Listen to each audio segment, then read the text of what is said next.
Hi everyone, amines पढ़ रहे थे और इसमें हम लोग एमीन्स के बेसिसिटी को जान रहे थे कि कैसे एमीन्स जो है बेस का काम करते हैं। उसमें से आर्हेनियस बेस, लेविस बेस और ब्रोंस्टेड बेस, इस सब के बारे में हमने देखा था। और गैसियस फेज में एमीन्स का क्या बेसिसिटी हो सकता है, बेसिक स्ट्रेंथ किस ऑर्डर में वैरी करेगा, इसको भी हमने किया था। आज हम लोग एमीन्स के बेसिक नेचर को एक्वस सॉल्यूशन में समझेंगे कि एक्वस सॉल्यूशन में जो है एमीन्स का बेसिक नेचर क्या होता है, कैसे वे काम करते हैं बेस का। तो बेसिसिटी ऑफ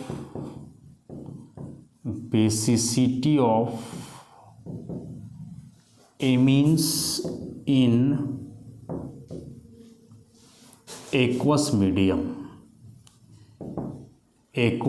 में एमीन्स का बेसिसिटी।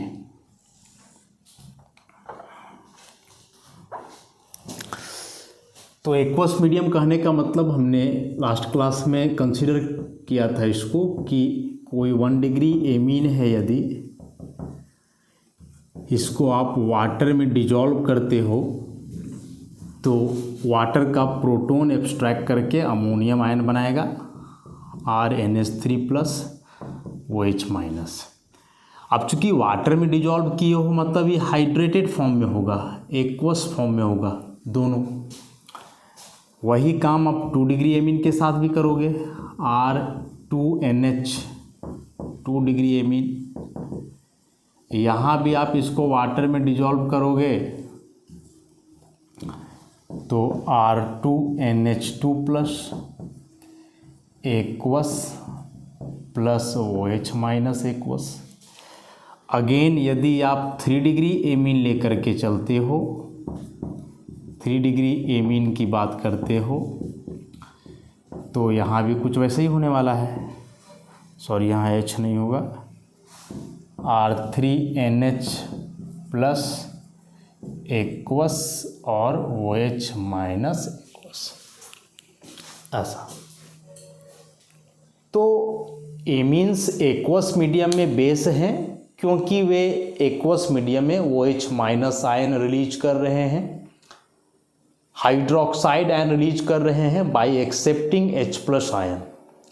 वाटर का H+ को एक्सेप्ट करके OH- को जो है वहाँ से रिलीज कर रहे हैं। अब हम लोग क्या इसमें समझते हैं कि जब एमीन वाटर से H+ एक्सेप्ट किया तो अमोनियम आयन बना और सब जगह अमोनियम ही बन रहा है। तो फाइनली हम लोग करते क्या हैं कि चेक करते हैं इस अमोनियम आयन के स्टेबिलिटी को, स्टेबिलिटी ऑफ अमोनियम आयन। इस अमोनियम आयन के स्टेबिलिटी को चेक करते हैं। देखो, इस रिएक्शन में समझोगे तो तीनों प्रकार के बेस का काम कर रहा है एमीन। तीनों प्रकार का मतलब कि वाटर में डिजॉल्व करके हाइड्रोक्साइड आयन दे रहा है तो Arrhenius base, lone pair H+ को दे रहा है तो लेविस बेस, और उसी लोन पेयर के थ्रू H+ को एक्सेप्ट कर रहा है तो ब्रोंस्टेड बेस। अब ब्रोंस्टेड कंसेप्ट जब हम लोग इक्विलिब्रियम में पढ़े थे 11th में, तो उसमें पढ़े थे कि कोई एसिड या फिर कोई बेस हो, तो यदि उस बेस के बेसिक स्ट्रेंथ को समझना हो तो उसका जो कॉन्जुगेट एसिड बनता है आप उसके स्टेबिलिटी को चेक करो। जैसे यह एक बेस है, ये भी एक बेस है, ये भी एक बेस है, तीनों में सबसे स्ट्रॉन्ग बेस कौन सा होगा, तो उसके लिए आप देखो कि तीनों जब H+ एक्सेप्ट किया तो उसके बाद सबसे ज़्यादा स्टेबल कौन है। तो H+ एक्सेप्ट करने के बाद जो सबसे ज़्यादा स्टेबल होगा ऑब्वियसली उसका H+ एक्सेप्टिंग टेंडेंसी सबसे ज़्यादा होगा और वह उतना ही स्ट्रॉन्ग बेस होगा। तो हम लोग अभी चेक करेंगे कि H+ एक्सेप्ट करने के बाद जो यहाँ बन रहे हैं ये अमोनियम आयन, जो इसके लिए कॉन्जुगेट एसिड कहलाएंगे, इनका क्या स्टेबिलिटी है। इनमें से जो सबसे ज़्यादा स्टेबल होगा वही वाला एमीन H+ एक्सेप्ट करने का टेंडेंसी सबसे ज़्यादा रखेगा और फिर वह जो है सबसे क्या होगा, स्ट्रॉन्ग बेस। तो स्टेबिलिटी कैसे चेक करेंगे इसका, चूँकि हाइड्रेटेड है वाटर के मॉलिक्यूल जुड़ेंगे, और वाटर के मॉलिक्यूल कैसे जुड़ेंगे ज़रा देखोगे। यह अमोनियम आयन है। अब क्या होगा, इसके अगल बगल H2O के मॉलिक्यूल जुड़ेंगे हाइड्रोजन बॉन्ड से, ऐसा।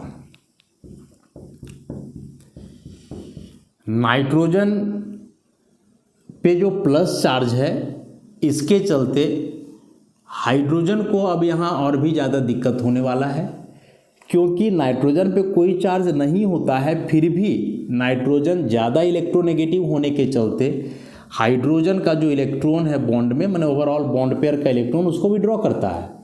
लेकिन जब नाइट्रोजन पे प्लस आ गया तो इसका इलेक्ट्रोनेगेटिविटी और भी इन्हांस हो गया, इलेक्ट्रोनेगेटिविटी और भी इन्हांस हो गया, मतलब इसका इलेक्ट्रॉन एक्सेप्टिंग टेंडेंसी और भी बढ़ गया, इंक्रीज कर गया। तो उस हिसाब से यह हाइड्रोजन और भी ज़्यादा एक्टिव हो जाएगा। एक्टिव हो जाएगा मतलब उस पर प्लस चार्ज और ज़्यादा आने लगेगा, किस पे, हाइड्रोजन पे।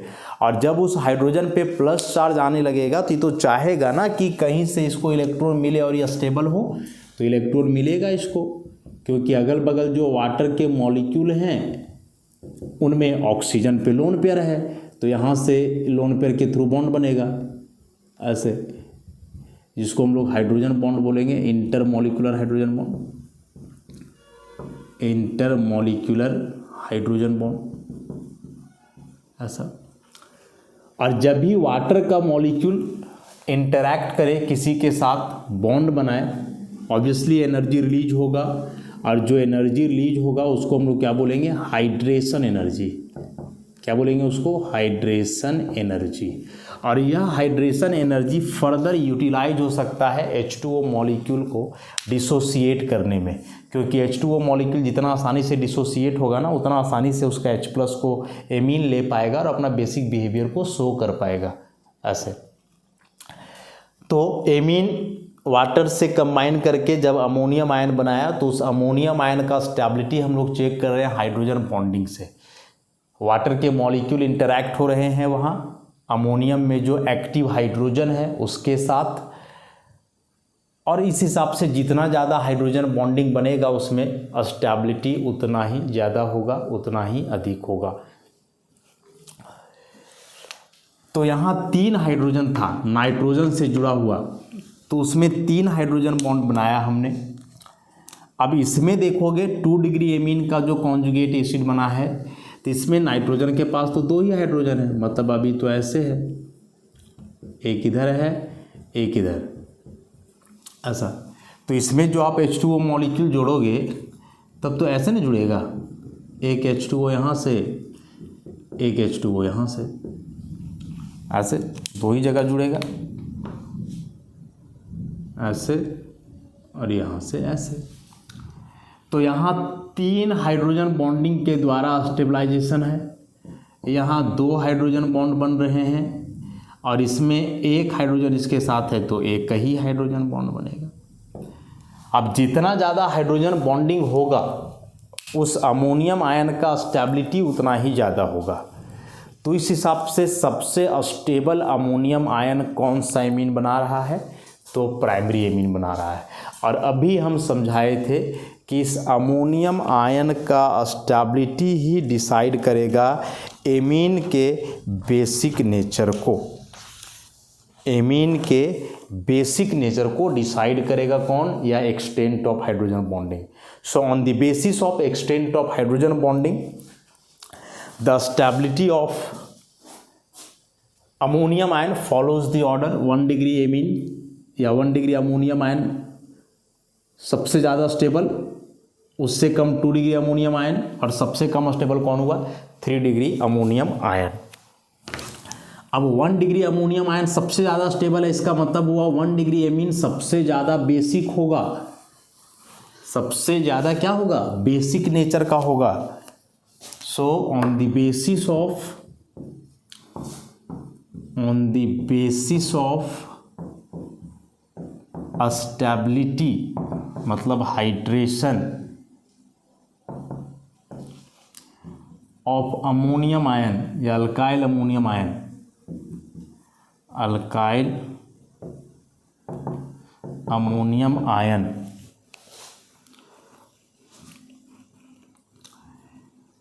बेसिसिटी का ऑर्डर कुछ ऐसा हो जाएगा।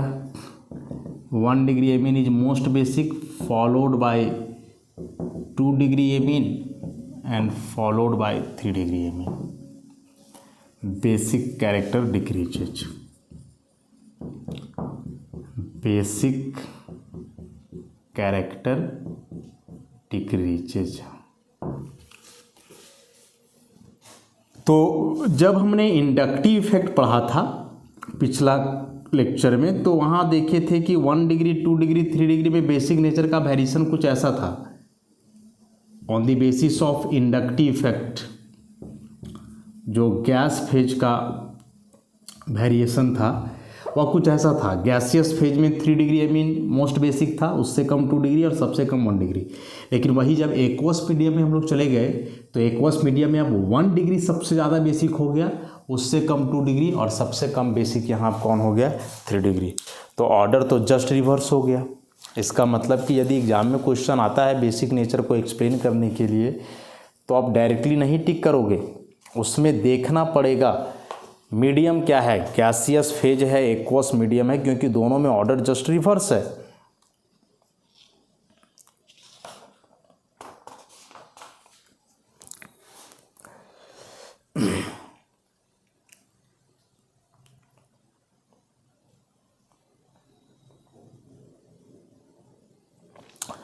अब यहाँ समस्या आता है क्या कि H2O मॉलिक्यूल जो जाकर के जुड़ रहा है नाइट्रोजन से, तो यह जो अमोनियम आयन बना है एक्चुअल में इसके अरेंजमेंट को जानोगे तो ऑब्वियसली टेट्राहेड्रल अरेंजमेंट होगा। इसका एक्चुअल अरेंजमेंट क्या होगा, टेट्राहेड्रल होगा ऐसा।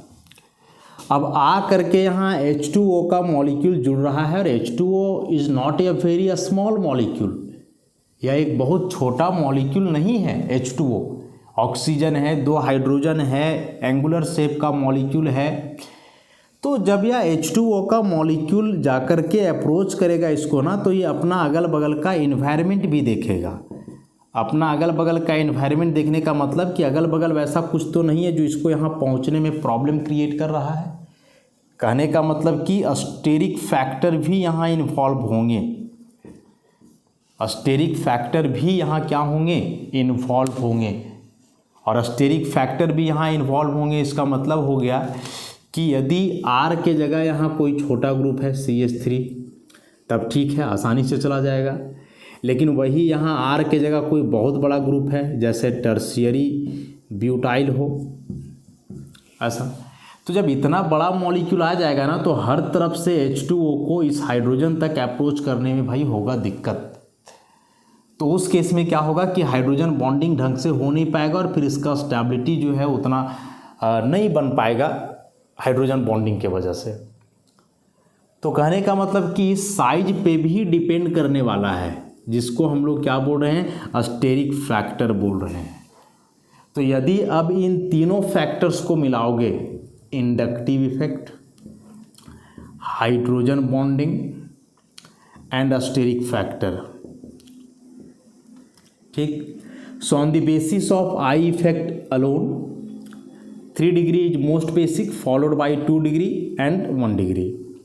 On the basis of hydrogen bonding alone 1 degree is most basic followed by 2 degree and 3 degree. So if we consider the combined effect of these 3 factors, then we can conclude that 2 degree amine will be the most basic। चूँकि यहाँ 1 degree सबसे ज़्यादा basic था तो यहाँ सबसे कम, यहाँ 3 degree सबसे ज़्यादा बेसिक था तो यहाँ सबसे कम, मैंने यहाँ 3 डिग्री सबसे कम बेसिक था तो यहाँ सबसे, तो ये दोनों का रिजल्ट जस्ट रिवर्स हो जा रहा है। लेकिन 2 डिग्री एमीन तो बीच का ही रह जा रहा है दोनों जगह। तो इस सबको मिलाओगे तो कंबाइंड इफेक्ट के आधार पे 2 degree amine will be the most basic. यहाँ वेरिएशन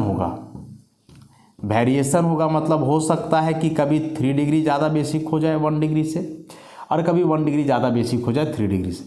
1 डिग्री ज़्यादा बेसिक कब होगा, जब हाइड्रोजन बॉन्डिंग डोमिनेट करेगा स्टेरिक फैक्टर पे, और 3 डिग्री कब ये होगा, जब स्टेरिक फैक्टर डोमिनेट करेगा हाइड्रोजन बॉन्डिंग पे। समझ रहे हो बात को? हाइड्रोजन बॉन्डिंग में 1 डिग्री ज़्यादा बेसिक है 3 डिग्री से, यहाँ देखो। लेकिन भाई स्टेरिक फैक्टर की बात करें तो वहाँ हाइड्रोजन बॉन्डिंग खत्म ही हो जाएगा, तो वहाँ केवल बचेगा आई इफेक्ट, और आई इफेक्ट के आधार पे 3 डिग्री ज़्यादा बेसिक है 1 डिग्री से। तो 2 डिग्री तो हमेशा ज़्यादा बेसिक होगा ही, नो डाउट। 1 डिग्री और 3 डिग्री का वेरिएशन होगा, और ये वेरिएशन कैसे होगा, तो 1 डिग्री तब ज़्यादा बेसिक होगा जब हाइड्रोजन बॉन्डिंग ज़्यादा, स्टेरिक फैक्टर कम लगे, मतलब कि स्मॉल ग्रुप हो, मतलब कि क्या हो, स्मॉल ग्रुप हो। और ई तब ऑपरेट होगा जब लार्ज ग्रुप जुड़ा हुआ हो,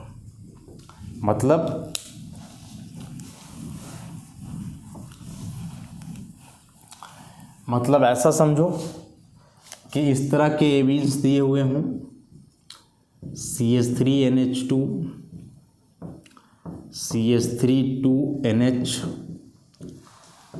CH3 3N, और एक दूसरा दिया हुआ हो ऐसा C2H5NH2, फिर हो C2H5 का होल 2NH, और फिर हो C2H5 का होल 3N, ऐसा इस तरह का हो। अब यदि कंपेयर करोगे इनमें तो डिग्री देखो, obviously this one is 1 degree, this is 2 degree, and this one is 3 degree, again 1 degree, 2 degree, 3 degree. तो ओवरऑल किसी में भी लेकर के चलोगे 2 degree will be the most basic, तो उस हिसाब से यहाँ ये सबसे ज़्यादा बेसिक हो जाएगा, CH3 का होल 2NH। इन दोनों में फैसला करना है कि अब 2 डिग्री के बाद 3 डिग्री या 1 डिग्री। तो देखो मिथाइल ग्रुप है, स्मॉल साइज का ग्रुप है, उतना स्टेरिक हिंडरेंस वह डेवलप नहीं करेगा, तो उस केस में हाइड्रोजन बॉन्डिंग को ही हम लोग मेन मानेंगे। तो यहाँ देखो कि जब स्मॉल ग्रुप होंगे तो हाइड्रोजन बॉन्डिंग डोमिनेट करेगा स्टेरिक फैक्टर पे, और जब हाइड्रोजन बॉन्डिंग ज़्यादा हो तो 1 degree will be the more basic than 3 degree. तो इस केस में इस CH3NH2 ज़्यादा बेसिक होगा, और सबसे कम हो जाएगा CH3 का होल 3N। इसमें देखो तो 2 डिग्री तो यहाँ भी सबसे ज़्यादा होना है, C2H5 का होल 2NH। अब इन दोनों में कंपेयर करना है, तो चूंकि यह एक बल्की ग्रुप है, बड़ा ग्रुप है मिथाइल की तुलना में तो वही, और बल्की ग्रुप है, इसका मतलब क्या हुआ, इसका मतलब हुआ कि यह स्टेरिक हिंड्रेंस प्रोड्यूस करेगा, मतलब हाइड्रोजन बॉन्डिंग को नहीं बनने देगा। तो इस केस में तुमको इंडक्टिव इफेक्ट देखना है, तो इंडक्टिव इफेक्ट फिर 3 डिग्री में ज़्यादा होता है 1 डिग्री से, तो फिर 3 डिग्री ज़्यादा बेसिक होगा 1 डिग्री से, मतलब C2H5 का whole 3N and least basic is C2H5 का NH2 1 डिग्री है। समझ रहे हो? तो 2 डिग्री सबसे ज़्यादा बेसिक होगा, चाहे सिचुएशन जो भी रहे, डजेंट मैटर। लेकिन 3 डिग्री और 1 डिग्री के वेरिएशन को समझने के लिए थोड़ा सा तो सोचना पड़ेगा, और सोचना यही है कि मिथाइल वाला ग्रुप केवल रहेगा, तो मिथाइल ग्रुप रहने के केस में ही ऑर्डर यह रहेगा 2 डिग्री, 1 डिग्री, 3 डिग्री। कब? जब मिथाइल एमीन होगा तब, तो उस केस में 2 डिग्री सबसे ज़्यादा, फिर 1 डिग्री और सबसे कम 3 डिग्री। अब मिथाइल के अलावे कोई भी अल्काइल लगा हुआ रहे, याद रखोगे, मिथाइल के अलावे कोई भी अल्काइल लगा हुआ रहे तो फिर ऑर्डर ऐसा होगा 2 डिग्री, देन 3 डिग्री और तब 1 डिग्री। तो भूलना नहीं है, मिथाइल के केस में हमेशा इस ऑर्डर को फॉलो करेंगे, 2 डिग्री, 1 डिग्री, 3 डिग्री। मिथाइल के अलावे इथाइल, प्रोपाइल, ब्यूटाइल कुछ भी रहे तो इसको फॉलो करेंगे 2 डिग्री, 3 डिग्री, 1 डिग्री। रीजन इसका हमने बतला दिया, यहाँ दोनों देखना है, hydrogen bonding, steric effect, inductive effect सब मिला जुला करके, और उस आधार पे बेसिक ऑर्डर यही जाता है। तो काफ़ी इम्पॉर्टेंट है, एमीन का बेसिक नेचर बहुत इम्पॉर्टेंट है एग्ज़ाम के लिए, कहीं नहीं जाने वाला है क्वेश्चन, इससे 110% होना ही है, चाहे जिस रूप में रहे।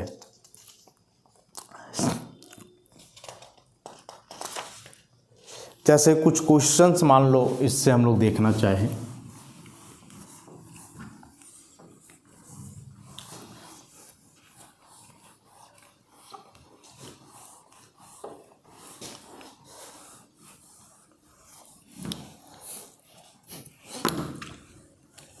कंपैरिजन के लिए क्वेश्चन यदि दे दे, ऐसा मान लो which one is most basic, कौन सबसे ज़्यादा बेसिक है। कुछ लिखेगा नहीं कि गैसियस फेज है, एक्वस मीडियम में कुछ नहीं लिखेगा, तो उस केस में कंबाइंड इफेक्ट देखना है। और यदि मेंशन्ड है कि गैसियस फेज या एक्वस मीडियम, तो फिर वही ऑर्डर लेकर के चलोगे। ऑप्शन में जैसे मान लो दिया हुआ रहे CH3 का होल टू CHNH2, CH3 का होल टू, उसके बाद NH, फिर रहे CH3 का होल 3 C का होल टू NH,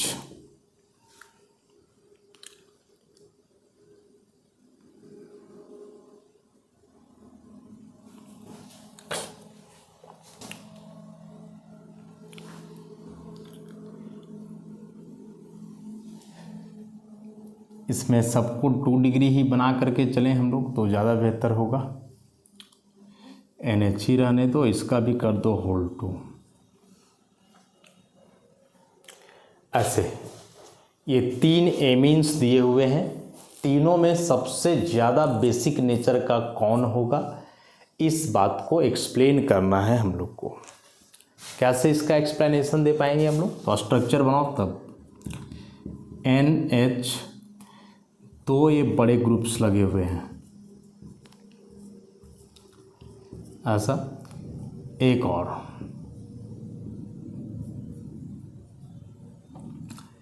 इसके लिए देखोगे तो NH CH3 CH3, और इसके लिए देखोगे तो और भी समस्या नज़र आएगा, C3 CH3 CH3। अच्छा, सभी के सभी 2 डिग्री एमीन्स ही हैं, ऑल आर 2 डिग्री एमीन्स। ऐसा देखो कुछ नहीं मेंशन है कि इंडक्टिव इफेक्ट लोगे या ये लोगे, और सारे एमीन्स 2 डिग्री ही हैं, तो ऑब्वियसली यहाँ कंबाइंड इफेक्ट देखना होगा, इंडक्टिव इफेक्ट देखना होगा, हाइड्रोजन बॉन्डिंग देखना होगा, और साथ ही साथ स्टेरिक इफेक्ट भी देखना पड़ेगा, सब कुछ देखना होगा।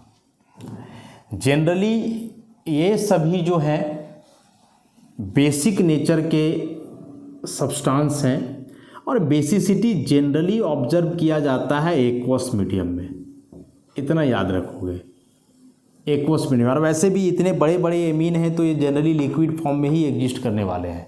मिथाइल इथाइल एमीन टाइप का रहा तो गैसियस फेज होगा, नहीं तो ऐसे तो मोस्टली लिक्विड फॉर्म में ही रहेंगे। तो मेन हाइड्रोजन बॉन्डिंग को तवज्जो देते हुए चलना है, ठीक। अब हाइड्रोजन बॉन्डिंग को यदि तवज्जो दोगे तो देखो सारे के सारे 2 डिग्री एमीन हैं, इसका मतलब हुआ कि सब में हाइड्रोजन बॉन्डिंग सेम होगा। तो 2 डिग्री एमीन कितना हाइड्रोजन बॉन्ड बना रहा था, 2 हाइड्रोजन बॉन्डिंग बन रहा था, क्योंकि वाटर में डिजॉल्व करोगे तो सब में NH2 हो जाएगा, देखो ऐसे, और 2 हाइड्रोजन सब में आ जाएगा तो 2 बॉन्ड बनेगा ऐसे। तो हाइड्रोजन बॉन्डिंग चलो ठीक है। इंडक्टिव इफेक्ट देखोगे तो फिर इंडक्टिव इफेक्ट के आधार पे सबसे बड़ा ग्रुप ही है तो सबसे ज़्यादा प्लस आई इफेक्ट इसका होगा, तो उस हिसाब से ऑर्डर कुछ ऐसा होना चाहिए था। यदि इसको मान ले A B C, तो इंडक्टिव इफेक्ट के आधार पे चलोगे तो C will be the most basic, followed by B नहीं A, और सबसे कम B का होगा। कब, जब हम लोग आई इफेक्ट को देखेंगे तब। C सबसे ज़्यादा, उससे कम A, और सबसे कम कौन होगा, B होगा। इंडक्टिव इफेक्ट केवल देखोगे तब, लेकिन हम बोले कि केवल इंडक्टिव इफेक्ट से काम नहीं चलेगा। एक्वस मीडियम में लोगे तो हाइड्रोजन बॉन्डिंग को देना होगा, तो हाइड्रोजन बॉन्डिंग तीनों में अभी तक तो सेम ही दिख रहा है, हाइड्रोजन बॉन्डिंग सेम दिख रहा है। लेकिन यदि स्टेरिक इफेक्ट पे जाओगे तो स्टेरिक इफेक्ट का फिर यही ऑर्डर है कि C सबसे ज़्यादा हिंडर्ड है A, और सबसे कम हिंडर्ड कौन है, B। तो B सबसे कम हिंडर्ड है क्योंकि छोटा छोटा ग्रुप है। यहाँ देखो कितना बड़ा बड़ा ग्रुप लगा हुआ है, ये देखो यहाँ छोटा छोटा ग्रुप है, यहाँ तो उससे बड़ा ही है ऐसा। तो हाइड्रोजन बॉन्डिंग में फिर सबसे ज़्यादा हाइड्रोजन बॉन्डिंग का जो एक्सटेंट बनेगा वो 2 डिग्री का बनेगा। 2 डिग्री कहने का मतलब कि ये जो सिस्टम है इसका, हाइड्रोजन तो सब में बराबर है, लेकिन हाइड्रोजन के अगल बगल का एनवायरनमेंट देखो ना, सबसे छोटा है तो यहाँ H2O का मॉलिक्यूल जल्दी अप्रोच करेगा।